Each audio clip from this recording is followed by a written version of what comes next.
Welcome dear rockers. कैसे हैं आप सभी दोस्तों? क्या लाइक्स, कमेंट्स और वायरल होने के चक्कर में कोई सच में मौत के मुंह में जा सकता है? आज हम जिस माइंड बेंडिंग हॉरर थ्रिलर को एक्सप्लेन करने वाले हैं उसकी कहानी ऐसी जेंजी लड़की के इर्द गिर्द घूमती है जिसे इंटरनेट पर घोस्ट हंटिंग वीडियोस बनाकर फेमस होने का तगड़ा कीड़ा होता है। घर की बात करूं तो घर में उसके पुलिस वाला जीजा है जो शांति से अपनी जिंदगी जी रहा है, पर इस लड़की को आराम कहाँ है दोस्तों।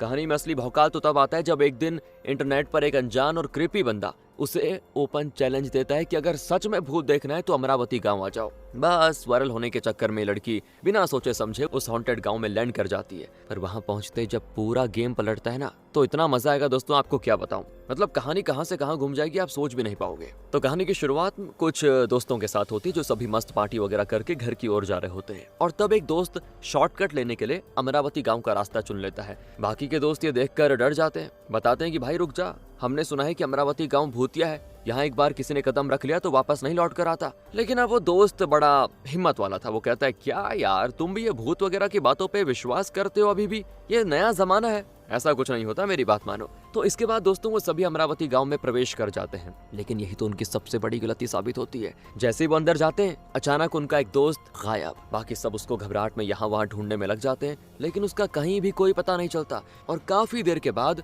जब वो अचानक उनके सामने आता है तो उसको देखकर सभी के होश उड़ जाते हैं, क्योंकि वो अब पहले जैसा नहीं था। ऐसा लगता है जैसे उस पर किसी शैतानी ताकत का कब्जा हो गया हो। वो अपने ही दोस्तों पे हमला करके उनकी जान लेने की कोशिश करता है। बाकी दोस्त डर के मारे अपनी जान बचाते हुए वहां से भाग जाते हैं, और बड़ी मुश्किल और हिम्मत के बाद वो अमरावती गांव से बाहर निकलने में कामयाब हो जाते हैं। लेकिन उनका वो दोस्त जिसके अंदर शैतानी ताकत आ गई थी, उसे जब कोई शिकार नहीं मिलता तो वो खुद की ही जान ले लेता है। तो इस तरह उसकी तो मौत हो जाती है, और साबित हो जाता है कि अमरावती गांव वाकई में शापित है, एक ऐसी जगह जहां आज भी भटकती हुई आत्माएं बसती हैं। अगले सीन में हम ईश्वर नाम के एक आदमी को देखते हैं जो अभी अभी कोर्ट से थका हारा घर लौटा है। दोस्तों ईश्वर के बारे में अगर मैं बात करूं तो वो एक पुलिस ऑफिसर है, लेकिन फिलहाल सस्पेंशन पे चल रहा है। उस पे लगा था हत्या का आरोप, एक ऐसा आरोप जिसे वो झूठा मानता है। वैसे उसे यकीन है कि उसने कुछ गलत नहीं किया, लेकिन सच और सबूत के बीच का फासला अभी भी कोर्ट में तय होना बाकी है दोस्तों। मतलब जब तक उसकी बेगुनाही साबित नहीं हो जाती तब तक दुनिया के लिए वो एक अपराधी ही होगा। इस वजह से उसकी नौकरी लगी पड़ी है दांव पे, और जिंदगी एक अजीब मोड़ पे अटक गई है। कोर्ट के चक्कर, वकीलों की फीस और रोज के खर्चों ने उसकी हालत खराब कर दी है,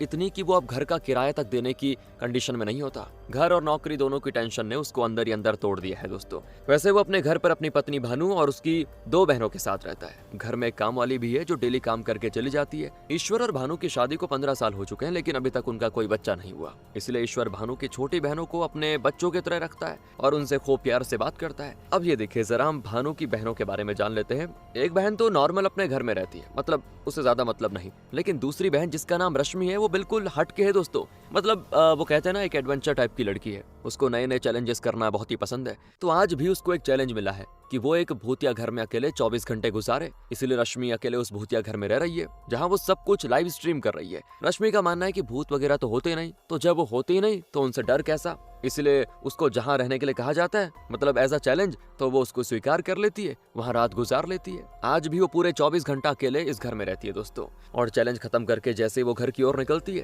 तभी उसकी एक कार से हल्की सी टकरार हो जाती है। जोरदार तो नहीं थी, लेकिन वो बेहोश जरूर हो जाती है। तब आता है वहां पे महेश नाम का लड़का जो कि असल में रश्मि का बॉयफ्रेंड है, और वो उसी को ढूंढता ढूंढता यहाँ पे आया था। अब उसको बेहोश देखकर वो जल्दी जल्दी उसको गाड़ी में बैठाकर हॉस्पिटल के लिए निकल जाता है। लेकिन यहाँ जब ईश्वर को पता चलता है ना कल से रश्मि घर नहीं आई, तो बहुत टेंशन में आ जाता है। वो तो नहीं जानता ना कि रश्मि ऐसे खतरनाक चैलेंजेस एक्सेप्ट करने के लिए कहीं गई हुई है, क्योंकि ईश्वर को ये सारी चीजें बेकार की लगती हैं, इसीलिए रश्मि उसे कभी बताती नहीं। लेकिन अब जब उसको रश्मि के चैलेंज के बारे में पता चलता है वो तुरंत उस भूतिया घर में आता है, लेकिन रश्मि तो तब तक वहां से जा चुकी है। तब उसे भानु को फोन करके बता देती है रश्मि वापस आ चुकी है, तुम भी आ जाओ। ईश्वर भी जल्दी से घर की ओर निकल जाता है, जहाँ वो रश्मि को महेश के साथ देखकर पहले तो हैरान होता है कि ये कौन है। तो रश्मि थोड़ा डरते हुए महेश के बारे में सारी चीजें बता देती है कि बॉयफ्रेंड है मेरा, और उसको ईश्वर की परमिशन चाहिए इस रिलेशनशिप को रिश्ते में बदलने के लिए। तो रश्मि की खातिर ईश्वर महेश के परिवार वालों से बात करने के लिए मान जाता है दोस्तों। रश्मि और महेश दोनों बड़े खुश होते हैं। अब रात की बात है, पता है जब ईश्वर बैठा होता है ना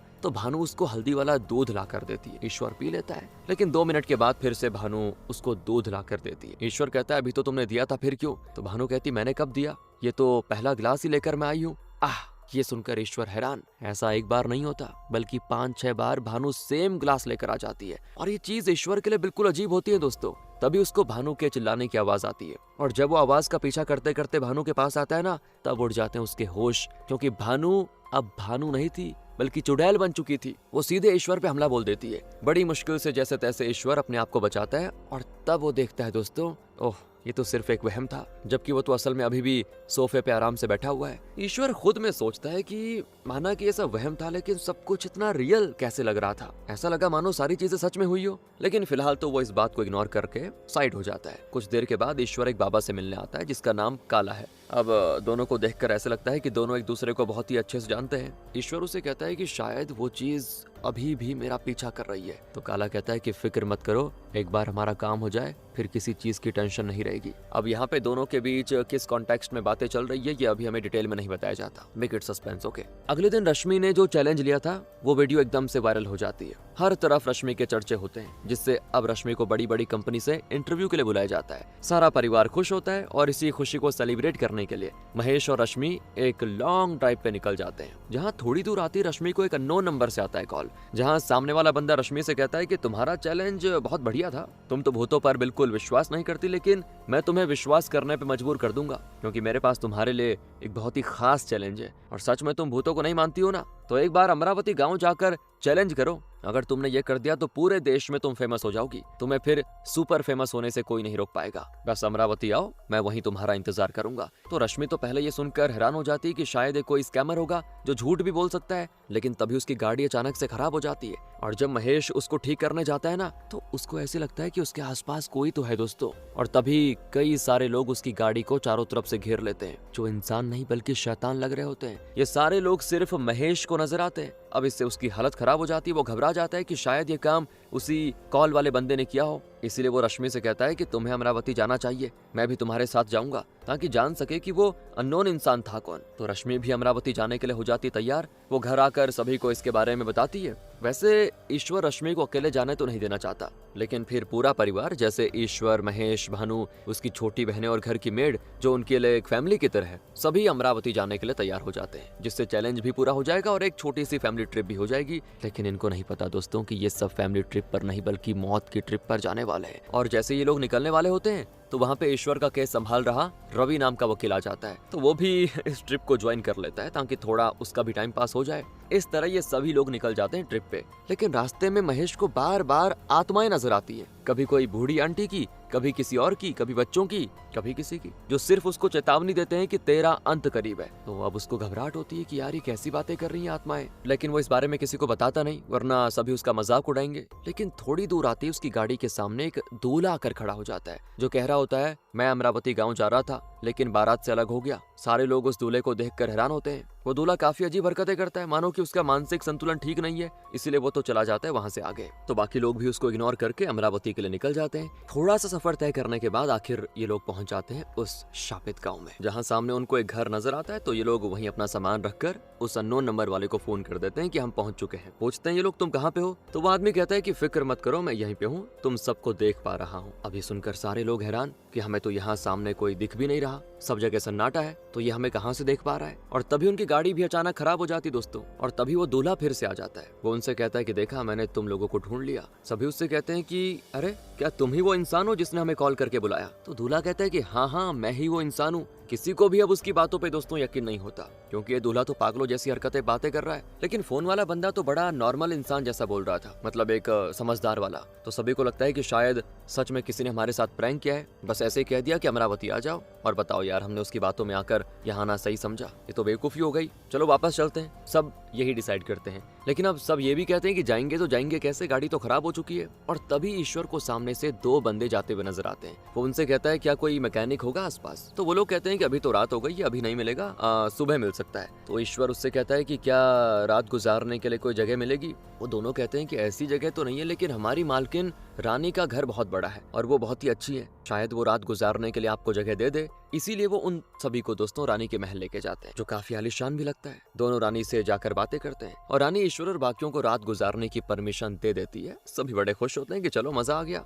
अगले दिन रानी सभी से मिलने के लिए आ जाती है और सभी से कहती है कि माफ करना, रात ज्यादा हो गई थी, इसलिए मैंने आपको डिस्टर्ब नहीं किया। मैं यहाँ अपनी बहनों के साथ रहती हूँ, माता पिता को गए हुए काफी साल हो गए। अब जो दो बंदे ईश्वर और बाकियों को यहाँ पे लेके आए थे वो बताते हैं कि हमारी मालकिन बहुत ही अच्छे दिल की है। गांव में किसी को भी मदद की जरूरत होती है तो वो कभी पीछे नहीं हटती, सभी की मदद करती है और हमें भी अपने परिवार की तरह मानती है। तो रानी भी सभी से कहती है कि आप सभी दूर से आए हुए हैं और आज मेरा बर्थडे है, तो क्यों ना आज एक बढ़िया पार्टी रखी जाए, आप सभी का भी एंटरटेनमेंट हो जाएगा। सभी लोग कहते हैं कि वाह, नेकी और पूछ पूछ, हाँ बिल्कुल मजा आ जाएगा। तो सारे लोग मस्त पार्टी को एंजॉय करते हैं और पार्टी खत्म होने के बाद ईश्वर और रवि टहलने के लिए बाहर निकलते हैं। तो थोड़ी दूर आते दोस्तों उनको एक बहुत ही खौफनाक मंजर नजर आता है, क्योंकि जंगल में एक आदमी की लाश पड़ी होती है। आसपास के लोग वहां भीड़ जमा कर लेते हैं। लोग तो कह रहे होते हैं कि बहुत ही बेकार आदमी था, चोरी चकारी करता था, अच्छा हुआ इसके साथ बढ़िया हुआ। तो ईश्वर और रवि थोड़ा डर जाते हैं, इसीलिए ये लोग यहाँ से जाने लग जाते हैं। पर तब तक वहाँ पे आ जाती पुलिस। वो ईश्वर और रवि से कहती है कि तुम लोग यहाँ के नहीं लगते, तुम यहाँ पे कर क्या रहे हो। तो ईश्वर कहता है कि हम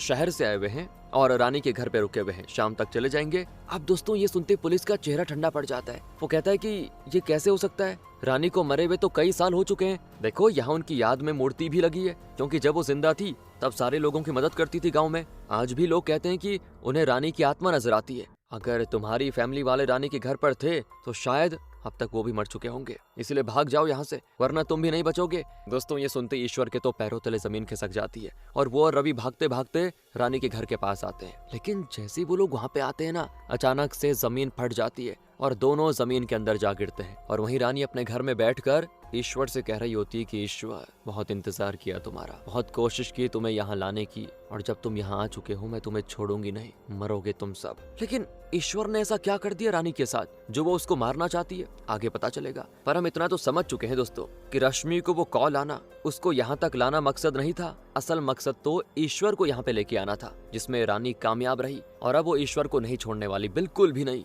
वहीं ईश्वर और रवि तो गड्ढे में पड़े पड़े काफी परेशान हो जाते हैं कि ये हो क्या रहा है हमारे साथ, उसी रानी ने हमें फंसाया। अब वो भानु और बाकी सभी लोग जो घर में मौजूद थे सभी को फोन करके चेतावनी देने की कोशिश करता है ताकि वो लोग घर से भाग जाए। लेकिन सभी का फोन तो रानी के पास था।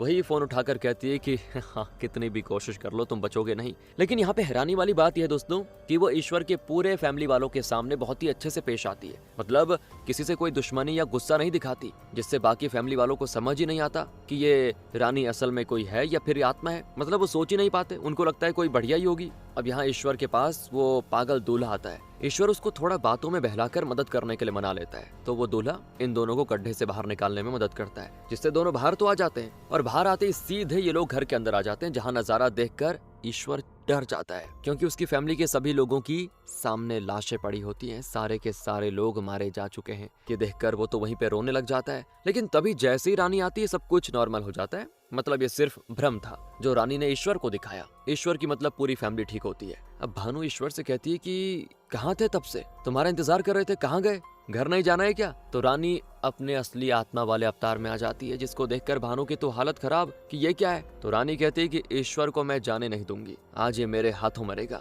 जिस तरह इसने मेरे परिवार को मारा ठीक उसी तरह मैं इसको खत्म कर दूंगी। एक बंदे का पहले से शिकार कर चुकी हूँ, अब ईश्वर की बारी। और तब हमें पता चलता है कि रानी ने महेश को मार डाला। दोस्तों एक्चुअली महेश किसी तरह की तंत्र विद्या कर रहा था, तो उसी को रोकने के लिए रानी उसकी बहुत ही भयानक तरीके से हत्या कर दी और अब उसका अगला शिकार ईश्वर है। इसके बाद रानी पहले तो ईश्वर के फैमिली के लोगों को एक एक करके पजेस करती है और फिर उन्हीं के जरिए वो ईश्वर को मारने की कोशिश करती है। पहले भानु, फिर रश्मि और ऐसे सभी ईश्वर को मारने की कोशिश में होते हैं। ईश्वर कहते हैं आखिर मैंने किया क्या है जो तुम मुझे मारना चाहती हो। तो रानी कहती वाह, इतनी जल्दी कैसे भूल गए अपने अपराधों को।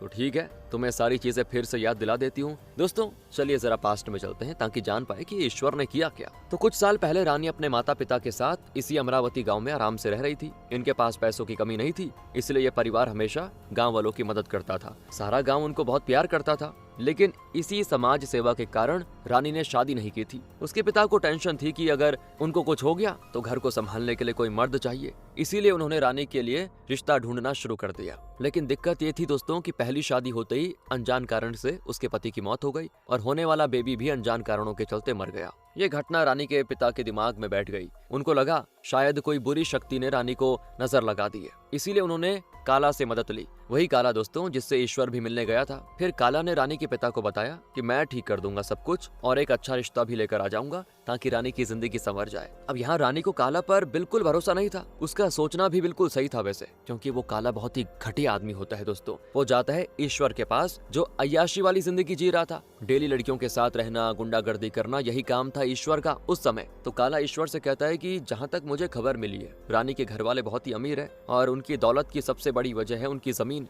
क्योंकि उनकी जमीन के नीचे बहुत ही कीमती चीज है और अगर वो किसी के भी हाथ लग जाए तो किसी की भी जिंदगी पल भर में बदल सकती है। और दोस्तों फिर इस लालच ने एक खतरनाक साजिश को अंजाम दिया। प्लान तो ये था कि ईश्वर रानी से शादी का नाटक करेगा, भरोसा जीतने के बाद मौका देखकर पूरे परिवार का सफाया कर दिया जाएगा और फिर उनकी सारी दौलत और जमीन पर कब्जा होगा ईश्वर का। ये प्लान वैसे काला का भी था, दोनों ने बनाया था। तो काला अब उसको रानी के पिता से मिलवाता है और धीरे धीरे बात शादी तक पहुंच जाती है। रानी ये शादी करना तो नहीं चाहती, लेकिन अपने पिता की खुशी के लिए वो मजबूरी में हाँ कर देती है। शादी के बाद दोस्तों ईश्वर एक बहुत ही बढ़िया पति बनने का नाटक करता है, हर काम में ईमानदारी से दिखाता है सब कुछ, सभी का भरोसा जीतने के लिए। लेकिन अंदर ही अंदर वो सिर्फ एक मौके का इंतजार कर रहा था। महेश भी इस साजिश का हिस्सा होता है दोस्तों, और तीनों मिलकर रानी और उसके परिवार के खिलाफ एक खौफनाक प्लान बना चुके थे। कुछ दिन तो बहुत बढ़िया गुजरते हैं और अचानक क्या होता है कि रानी के पिता की तबीयत खराब हो जाती है। थोड़े दिनों में दुनिया छोड़ देते हैं। बस यही वो पल था जिसका इंतजार ईश्वर और काला कर रहे थे। बेचारी रानी और उसका परिवार सदमे से उभरा नहीं था कि काला और ईश्वर अपने गुंडों के साथ रानी के घर पे धावा बोल देते हैं। रानी ब्लैंक, उसे कुछ समझ नहीं आता कि अचानक ये सब क्या हो रहा है। और तब तक तो बहुत देर हो चुकी थी। गुंडे घर के हर मेंबर पे टूट पड़ते हैं। चीख पुकार, डर और खून से भरा वो घर एक जंग का मैदान बन जाता है। महेश अपनी हद पार कर देता है। वो रानी की छोटी बहन के साथ दरिंदगी करता है और फिर उसकी जान ले लेता है। उस रात इंसानियत ने पूरी तरह से दम तोड़ दिया दोस्तों। एक एक करके पूरे परिवार को खत्म कर दिया जाता है। सिर्फ एक आदमी बच जाता है, वो पागल दूल्हा जो असल में रानी का फैमिली डॉक्टर था, हर मुश्किल में साथ देने वाला भरोसेमंद इंसान। वो सभी को बचाने की कोशिश भी करता है लेकिन नाकाम रहता है। और जब गुंडे उस पर भी हमला कर देते हैं तो अपनी जान बचाने की कोशिश में वो छत से नीचे कूद जाता है। सभी को लगता है कि मर चुका है, लेकिन वो जिंदा हो जाता है, पर दिमाग पर उसकी गहरी चोट लग जाती है कि वो थोड़ा पागल हो जाता है और तभी से वो पागलपन में दूल्हा बनकर यहाँ वहाँ भटकता रहता है। आखिर में ईश्वर खुद अपने हाथों से रानी की जान ले लेता है। इस तरह सब कुछ ईश्वर ने खत्म कर दिया था और अब यहाँ से शुरू हुई थी ईश्वर की बर्बादी। जैसे ही वो लोग उस कीमती चीज को निकालने की सोचते हैं, अचानक माहौल बदलने लगता है। हवा ठंडी हो जाती है और एक अजीब सा सन्नाटा छा जाता है। फिर तो एक के बाद एक उन सभी लोगों की आत्माएं वहां जाती है जिन्हें इन लोगों ने मारा था। उनकी आंखों में सिर्फ गुस्सा था, इंतकाम की आग जल रही थी। ये देखकर काला और उसके सारे साथी डर के मारे कांप उठते हैं। उन्हें समझ आ जाता है कि अब वो किसी इंसान से नहीं बल्कि कुछ और ही ज्यादा खतरनाक चीज से टकरा चुके हैं। डर के मारे वो सभी भाग जाते हैं और वहीं रानी की आत्मा बदले की आग में जल उठती है। उसकी आंखों में अलग गुस्सा होता है कि मैं ईश्वर और काला किसी को भी नहीं छोड़ूंगी। तो दोस्तों ये सारी सच्चाई जानने के बाद जब रानी ईश्वर को मारने वाली होती है तो भानु उससे कहती है, मैं जानती हूँ आपके साथ जो हुआ गलत हुआ और अपराधी को सजा मिलनी चाहिए, लेकिन आप ईश्वर को कुछ नहीं कर सकते, वो निर्दोष है। क्योंकि जिसे आप ईश्वर समझ रही हैं वो असल में इनका जुड़वा भाई रमेश है। ईश्वर खुद रमेश से परेशान था क्योंकि रमेश ने किसी की हत्या कर दी थी जिसका आरोप ईश्वर पे लगा और अब इससे उनकी नौकरी और घर सब दांव पे लगा हुआ है। ये बातें सुनने के बाद मैं तो शॉक हो गया, रानी भी शॉक हो जाती है दोस्तों। वो कहती कि देखो मुझे तुम्हारी बात पर तब तक यकीन नहीं होगा जब तक मैं रमेश को अपनी आंखों से ना देख लूं। अगर यहाँ से जाना चाहते हो तो रमेश को यहाँ लेकर आ जाओ। तभी वहाँ रमेश, काला और बाकी सारे गुंडे आ जाते हैं जो रानी से कहते हैं कि कुछ करने की जरूरत नहीं पड़ेगी, हम खुद आ चुके हैं तुम सभी को सबक सिखाने। पिछली बार तैयार नहीं थे आत्माओं से लड़ने के लिए तो भागना पड़ा, लेकिन इस बार फुल तैयारी के साथ आए हुए हैं तुम्हें खत्म करने। वो लोग तुरंत ही खास तरह की बोतल के अंदर रानी और जितने भी लोगों की आत्मा वहाँ पे मौजूद थी उसमें ट्रैप कर देते हैं। इसके बाद रमेश अपने ही भाई के परिवार को मारने के लिए सामने खड़ा हो जाता है क्योंकि उसको पता है अगर ईश्वर यहाँ से गया तो सारी सच्चाई बता देगा। इसीलिए अब रमेश और सारे बदमाश ईश्वर और बाकियों को मारने में लग जाते हैं। भानु को भी चोट लगती है लेकिन वो मौका पाते ही तुरंत रानी की आत्मा को बोतल से निकाल देती है और ये होते ही दोस्तों आत्मा सबसे पहले ईश्वर को पजेस कर लेती है और पजेशन में ईश्वर इतना शक्तिशाली बन जाता है जिसका कोई हिसाब नहीं होता। फिर तो वो आराम से सारे बदमाशों को एक एक करके मारने में लग जाता है। काला को मारने के बाद आखिर में रमेश भी मारा जा चुका होता है और सभी को मारने के बाद रानी ईश्वर से माफी मांगती कि मुझे माफ कर देना, जो मैंने तुम्हें गलत समझा, पर तुमने मेरी मदद की, धन्यवाद। बस मेरा एक काम कर दो, मेरी सारी संपत्ति, जमीन और वो कीमती चीज सभी को गांव की भलाई में लगा दो ताकि सभी की मदद हो सके। कम से कम इससे तो हमारी आत्माओं को शांति मिलेगी। तो ईश्वर ये करने के लिए तैयार हो जाता है। सारा काम होने के बाद दोस्तों सभी अपने घर की ओर वापस निकल जाते हैं। लेकिन तब एक ट्विस्ट आता है बढ़िया सा कि उनकी गाड़ी को काला ने अपने गुंडों के साथ घेर लिया है। यानी कि काला अभी तक नहीं मरा, आखिर ये जिंदा कैसे बचा? और क्या अब ईश्वर और उसका परिवार अपने आप को बचा पाएगा? ये जानने के लिए हमें सेकंड पार्ट का इंतजार करना पड़ेगा। लेकिन कहानी दमदार थी ना दोस्तों? कैसी लगी कमेंट करके बताइए। मिलते हैं आपसे अगली वीडियो में। ध्यान रखिएगा अपना, क्योंकि बहुत ज्यादा जरूरी है। And thanks for watching.